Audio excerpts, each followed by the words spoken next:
반갑습니다. 오늘은 이제 적용에 적용할 AI 기술이 어디까지 와 있나 한번 설명드리도록 하겠습니다. 뭐 그냥 일반적인 생성형 AI는 당연히 포함되는 거고요. 그 외에도 이제 다양한 AI들이 어떤 것들이 있는지 한번 말씀드리도록 하겠습니다. 일단 스마트의 건설에 대한 트렌드를 보게 되면은 잘 아시다시피 지금 건설 완전히 불황에 접어들었습니다. 조경공사의 뭐 60-70%, 뭐 많게는 75%까지 차지하는 아파트 공사가 이제 없고요. 거의 없고요. 공공공사도 없습니다. 국가 예산이 별로 없죠, 지금요. 그러면 이제 상당히 IMF 이상으로 어려운 기간이 지금 오고 있고요. IMF에 볼 수 있듯이 초창기에는 거의 일이 없었습니다. 그러다가 이제 빠져나오면서 이제 수익성 사업이 주로 많았죠. 뭐 식물원을 만든다든지 입장료를 받는 곳에 들어가는 시설들, 좀 사람을 끌어들일 수 있는 시설들이 이제 각광을 받았었습니다. 이전 같은 경우를 보게 되면요. 그리고 지금 경춘선 숲길 불만 이용 조사를 보게 되면 일반 설문조사가 아니라 그 갤럽 같은 데서 이제 모든 이용 안 하는 주민까지 설명을 했을 때 제일 불만족인 게 홍보 부족과 그 다음에 재미, 즐길 거리가 부족하다는 거를 강조를 많이 했습니다. 쉽게 얘기해서 노잼이라는 거죠, 공원이. 그리고 보시는 것처럼 토지 보상비에 비해서 설계 공사비가 너무 빈약합니다. 이런 사례들이 많이 들어요. 100억이 들어가는데 공사비는 11억 뭐 이 정도 나오는 경우가 많거든요. 그거만큼 이제 조경시설이 낙후된 거죠. 서울의 금싸라기 땅에 들어오는데도 뭐 평당 얼마 이런 개념이 들어가는데 그거의 가치를 뽑을 만한 시설이 없는 거죠. 없니다. 그런 것들에 대한 걸 이제 스마트 부분으로 보고 있고요. 그 다음에 민간도시재정법 특례 사업을 보더라도 이제 수익시설이 어느 정도 영향을 끼쳐야 되는 거죠. 지금 가난해지기 때문에 방법이 없습니다. 뭐 좋든 싫든 이런 식으로 갈 거로 보고 있고요. 그 다음에 이제 스마트 건설 키워드는 모듈화, 자동화, 디지털화죠, 당연히. 근데 이런 것도 보면 다른 산업에 비해서 되게 좀 진부한 키워드입니다. 사람이 없는데요. 젊은 사람이 없어지기 때문에 더 창의적이고 이런 걸 생각을 해야 되는데, BIM 발전 단계 보면은 BIM을 아직도 지금 얘기하고 있다는 게 좀 10년이 넘었는데 아직도 도입 단계라는 게 참, BIM은 이미 뒤에서 보시겠지만 거의 90% 이상 자동화 됐습니다. AI 기술도 들어갔고요. 그래서 지금 뭘 배운다는 걸 얘기하기가 참 애매한 상태가 됐고요. 그리고 이제 디지털에다가 센서를 넣는 디지털 트윈 단계는 이제 디지털 팩토리는 이미 완전히 다 실용화 됐고요, 우리나라. 그다음에 이제 스마트 도시 들어오려고 하고 있고, 스마트 파크는 이제 좀 요원한데 뭐 기술적으로 안 되는 건 아니고요. 그건 AI 기술하고 또 연관돼서 보여드리도록 하겠습니다. 그리고 이제 디지털 메타버스 단계가 있는데, 쉽게 얘기해서 BIM은 설계와 어떤 껍데기 모형을 만드는 거고, 디지털 트윈은 그걸 관리하기 위한 똑같은 복사품을 만들어내는 겁니다. 유지관리. 메타버스는 그걸 가지고 노는 개념이라고 보시면 되겠습니다. 자, BIM을 왜 도입하기 힘드냐라고 보면은, 여기 유튜버에 유명한 유튜버들 많습니다. 건축 유튜버에 여기 보시면은 왼쪽 위에 상단에서 보시는 것처럼 기본으로 쓰는 프로그램이 이 정도로 보고 있습니다. 이게 소프트 가격만 해도 뭐 한 대당 몇 천만 원씩 들어가죠. 그 다음에 여기 이제 토목 쪽이시죠. 이분 유명하신 분인데, 이쪽 팀도 이렇게 얘기하는데 이것도 몇 천만 원 정도 들어갑니다. 그리고 결국 이분들도 해서 얻은 결론이 뭐냐면, 마지막에 유니티든 언리얼 엔진이든 엔진을 써야 된다고 얘기를 하고 있습니다. 그 다음에 이쪽도 파이톤 같이 해갖고 인공지능으로 가야 된다고 보고 있고요. 그 다음에 유니티 코리아에서도 이제 BIM을 운영하는 뷰어를 제작하고 있고요. 그리고 오토데스크에서도 얘기하는 게, 자기네들은 이제 측량, 토목, 건축 이후에 엔진을 사용해라 이렇게 얘기를 하고 있습니다. 결국 그러면 엔진으로 가는 형태를 가지고 있는데 아직도 지금 요 단계도 진입을 못하고 있는 게 참 안타깝죠. BIM 뭐 얘기하면 뭐겠습니다. 모델과 정보의 융합, 즉 캐드와 엑셀 같은 게 융합돼서 하나를 움직이는 거라서 그림을 그리면 정보가 뜨는 개념인데, 건축 같은 경우도 아까 프로그램이 많이 사용되긴 했지만 그래도 건축은 레빗 위주로 정리하면 되기 때문에 큰 문제 없고요. 토목도 시빌 3D로 가기 때문에 큰 문제 없습니다. 문제는 이제 조경인데, 조경은 시빌 3D가 수목 지원 안 하잖아요. 그렇죠? 레빗도 물론 어설픈 수목 지원하지만 그거 한 200주만 심어도 컴퓨터가 안 움직이기 때문에 현실적으로 사용하기 불가능하고요. 지형 지원 안 하고요. 그리고 이렇게 이미지 투영이 안 됩니다, 레빗은. 그렇기 때문에 결과적으로는 뭐 빗물 시뮬레이션이든지 수목을 심고 초과력까지 심으려면요, 결국은 엔진으로 갈 수밖에 없는, GPU에 엔진을 쓸 수밖에 없는 이런 구조가 되기 때문에, 기존에 이제 조경에서 발주했던 10여 가지 대형 BIM 프로젝트 보면 모두 유니티나 언리얼 엔진으로 납입된 걸 볼 수가 있습니다. 그래서 지금 이제 빔을 시작한다고 그러면 좀 답이 없죠. 자, 한번 보여드리겠습니다. 지금 조경 BIM 구성 요소를 보면 이걸 보면 간단히 정리가 됩니다. 왜 조경의 BIM을 활성화되지 않는가를 보게 되면요. 지금 평면 디자인만 주로 열심히 했었죠. 평면 디자인이 이제 입체 디자인을 만나야 됩니다. 그러면 등고선이 들어가야 되고요. 근데 11.3D처럼 조형단이 들어가야 되고 암선 들어가야 되고요. 우배수 구조물 들어가야 되고 구조물 다 들어가야 됩니다. 그럼 이게 결국 평면 디자인이 입체 디자인화 되는 과정입니다. 근데 이걸 들어가기 위해서는 기본적으로 측량이 돼야 됩니다. 왜냐하면 이렇게 힘들게 3D를 만드는데 정확하지 않은 지형 갖고 만드는 건 정말 낭비죠. 그러니까 측량 기술이 돼야 되는데 이 측량 기술 같은 경우도 지금 360 카메라라든지 GNSS라든지 그 다음에 드론 측량이라든지 많은 것이 라이다 측량까지 발달해 있죠. 장비도 비싸고 경험도 필요합니다. 측량의 기본도 알아야 되고요. 그리고 이제 암반 집어넣어서 이제 LID라든지 암 노출 공사비 줄여야 되고요. BF 맞추려면 입체를 만들어야 되고요. 우수 LID 다 들어가야 됩니다. 그러니까 결국 이제 측량이라는 기술이 필요하고 BIM을 떠나서요. 그 다음에 공학을 해석할 수 있는 단지 토목 능력이 있어야 되고요. 그리고 등고선을 그려야 되는 방식이기 때문에 이제 골프장 기술 같은 게 필요합니다. 이런 게 모여진 다음에 이제 그 다음에 이제 부수적으로 식재를 한다든지 수목 라이브러리, 그다음 시설물, 건축, 그다음에 복잡한 라이노 같은 걸 사용해서 만들어져야 되는데 이런 거는 별로 중요한 게 아닙니다. 그냥 배우면 되는 것들이고 이미 한 번만 만들어서 수목 같은 건 배포하면 되는 거죠. 그렇기 때문에 이런 것부터 시작하는 경향이 있는데 이거 참 어리석은 짓입니다. 진짜 필요한 거는 이런 기초 기술이 돼야지 BIM을 하는 건데 대부분 여기서 레빗으로 해서 시작하다가 스케치업 하다가 결국 레빗 하다가 시설물로 끝나잖아요. 대부분. 왜냐하면 기초가 안 돼 있거든요. 전혀. 등고선도 못 그리고 측량도 못하고 계산도 못하고. 근데 이제 문제점은 뭐냐면 지금 이걸 시작하다 보면 제가 봤을 때는 AI한테 이미 따르려 잡힐 가능성이 큽니다. 왜냐면 저희 같은 경우도 이제 AI가 반 AI도 지금 쓰고 있는데요. 거의 자동화 됐거든요.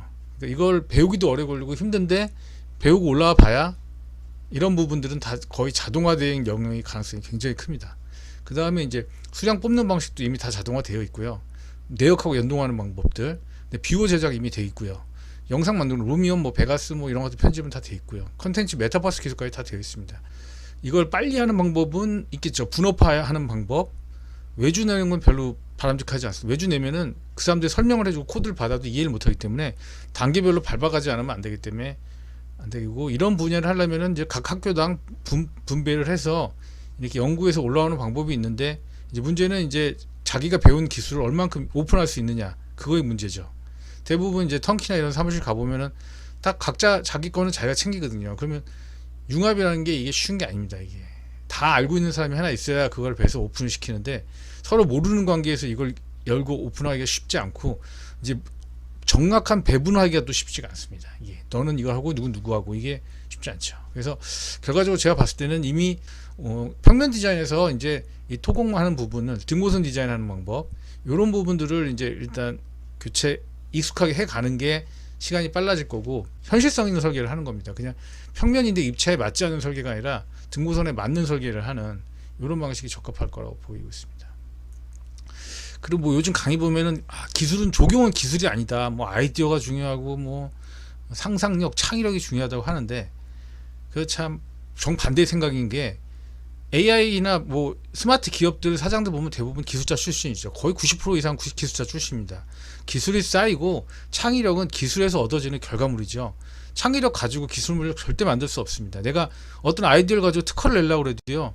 그럼 기술업체한테 의뢰와서 얘기하면 결국은 그 사람이 특허내지 창의력 있는 업체가 내는 게 아니에요. 창의력은 기술을 하다가 쌓아 올라오는 결과물인 거고 더더군다나 이제 심각해진 문제는 뭐냐면 창의력을 대부분 AI가 지금 다 만들어내고 있죠. 창의력도 이미 공식이 다 나왔거든요.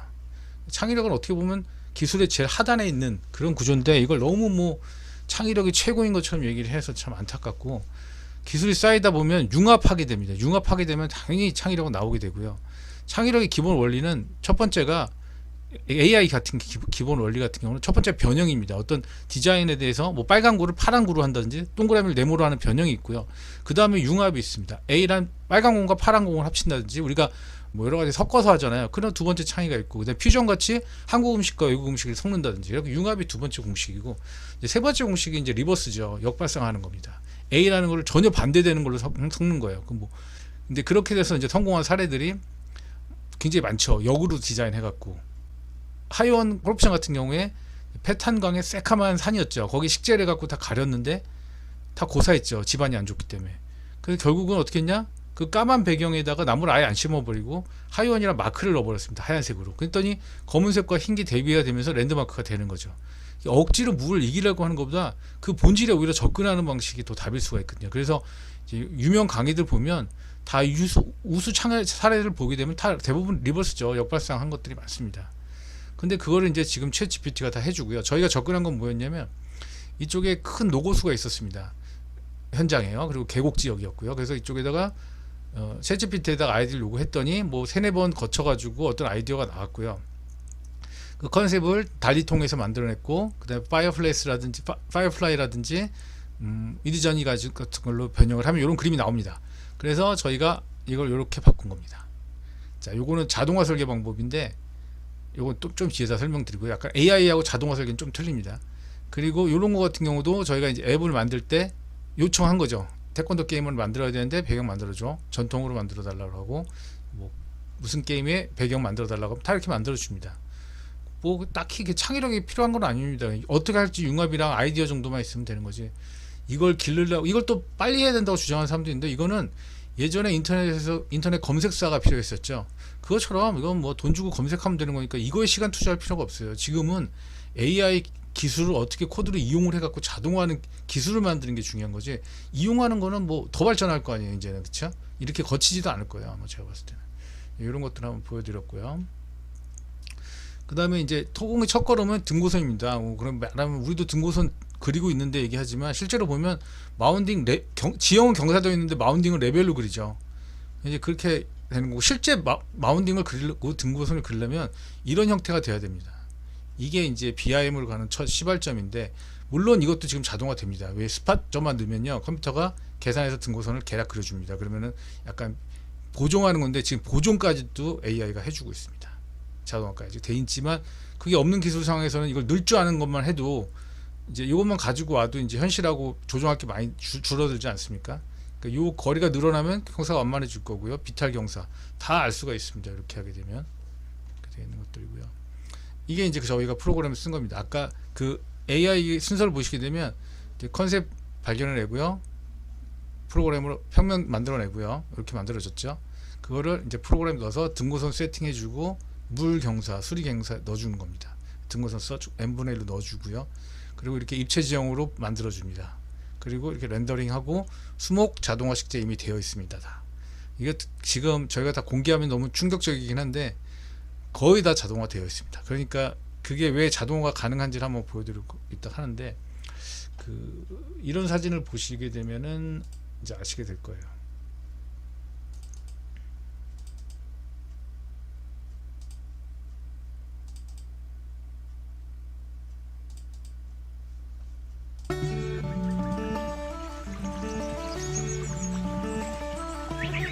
이게 사실 이 뒤쪽까지 어마어마한 면적인데요, 자동화 아니면 이걸 그릴 수가 없죠. 다 이 자동화가 아니면 그릴 수가 없고요. 그 다음 또 하나 더 보여드릴게요. 이제 어떤 식으로 작업을 하냐면요, 이제 구글 지도, 빙 지도, 수치 지도, S맵 이런 것들에서 있는 소스들 최대한 받아들입니다. 그러면 거기다 좌표가 있거든요. 그럼 좌표를 정리하고 드론이 날릴 수 있는 드론 넣고요. 그 다음에 360 한번 보여드릴게요. 360 카메라 같은 경우는 이렇게 찍힙니다. 이렇게 입체로 찍고요. 그래서 이렇게 입체 모델링을 하는 겁니다. 그러니까 이제 사람이 해서 측량하는 방식은 이미 끝났고, 그 다음에 이제 이걸로 해서 이제 얻어지는 게 또 뭐가 있냐면, 이렇게 입체 지형이 나타나게 됩니다. 그래서 이걸로 면적도 재고요, 토공량도 뽑아내고 경사도 확인할 수 있습니다.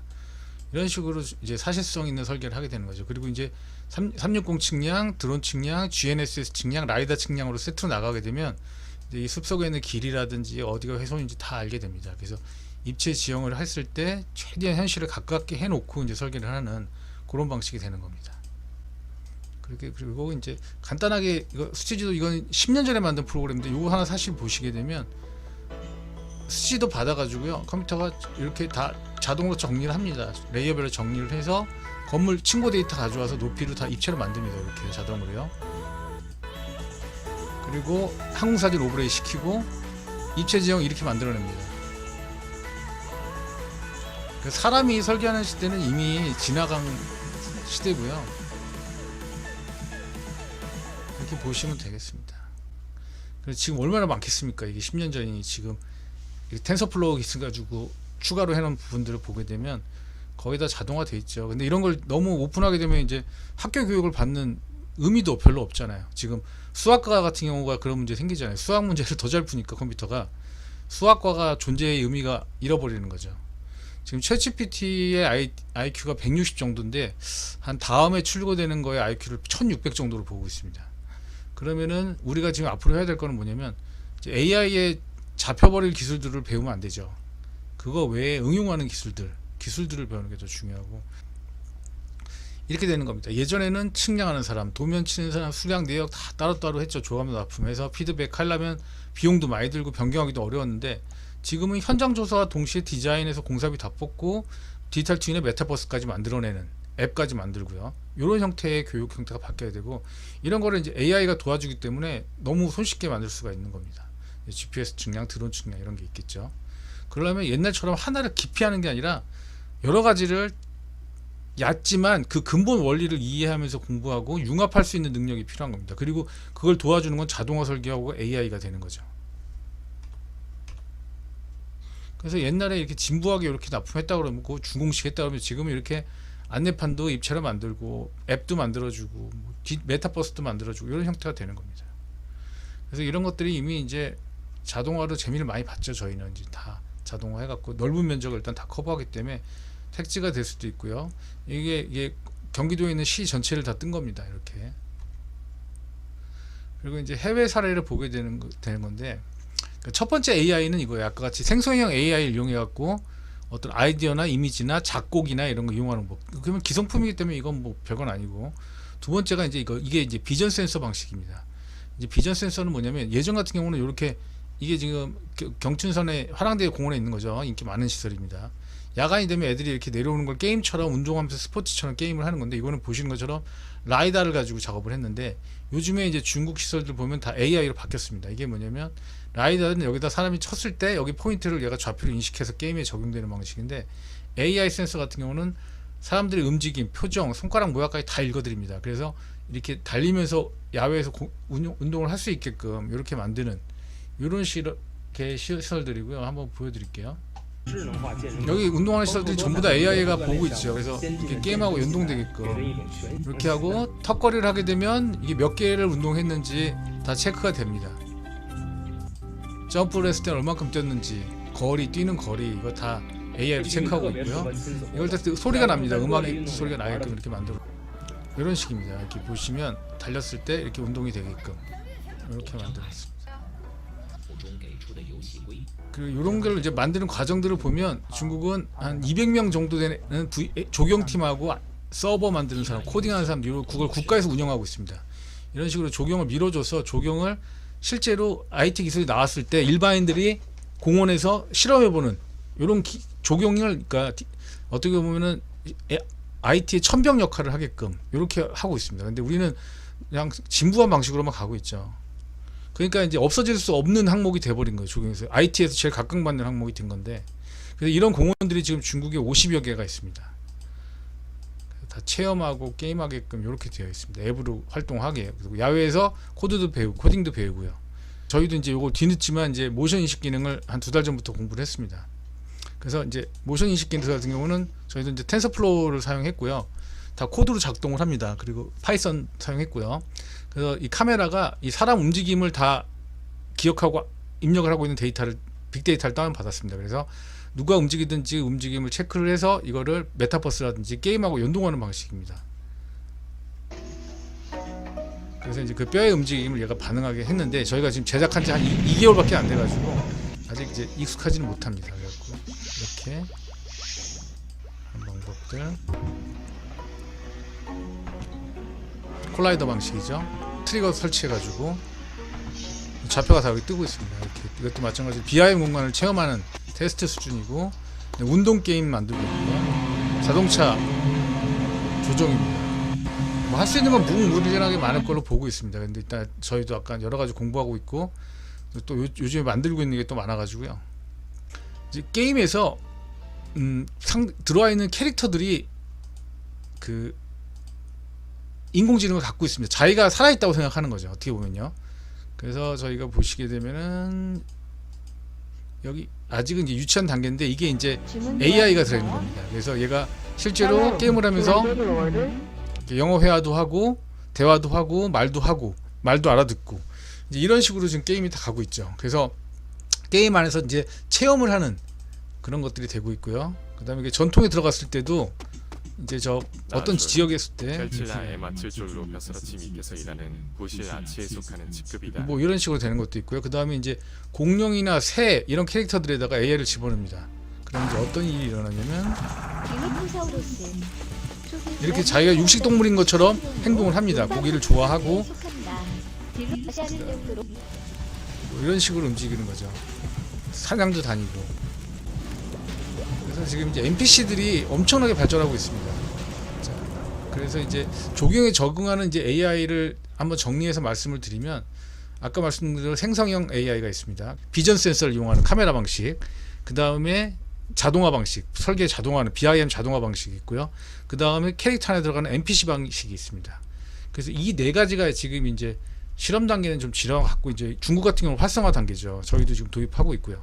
그래서 아마 이런 식으로 될 거고 지금 빨리 노력을 안 하면 도태될 수밖에 없는 그런 상태이고 그렇다는 거를 일단 말씀드리겠습니다. 예, 여기까지 오늘 AI에 대해서 설명드렸습니다. 수고하셨습니다.